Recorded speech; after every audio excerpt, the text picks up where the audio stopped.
Nakakaranas daw ng pang-aabuso ang mga Pilipino sa Sabah habang tuloy ang opensa ng Malaysian authorities sa Royal Army ng Sulu. Nagpadala na raw ng grupo ang gobyerno ng Pilipinas para imbestigahan ito. Marlene Alcaide, ikwento mo.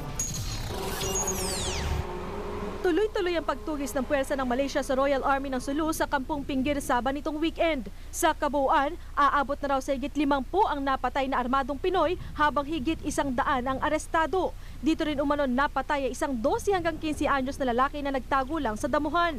Pero ang target na si Raha Muda nakatakas ayon sa pamilya Kiram. May mga sumbong na pagmamaltrato raw sa mga Pilipino sa Sabah ang nakarating sa Malacanang.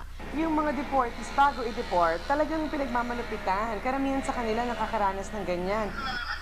Nagpadala na ang gobyerno ng consular team doon para imbestigahan ang alegasyon.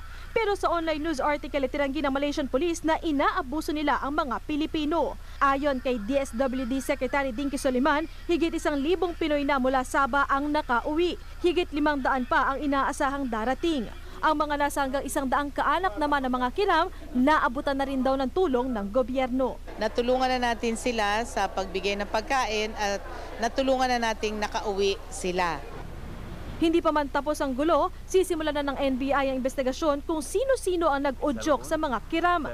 Lumalabas sa Nobyembre pa lang sinimulan na ang pagpaplano para bawiin ang Sabah. Kasama sa pinasasabi na sina Pastor Boy Saicon at ang ampon ng mga Kiram na isang radio broadcaster. We were trying to backtrack the movements of these people who left Holo, then via Simonol in going to Sabah. Ang Malaysian government naman, iginiit sa media na nasa Sabah na terorista ang itawag sa mga armadong Pinoy. Dapat na rin daw tigilan ang pagtawag na sultan kay Jamalul Kiram III. Pero una nang sinabi ng mga Kiram na mas terorista pa ang gobyerno ng Malaysia. Marlene Alcaide, News 5.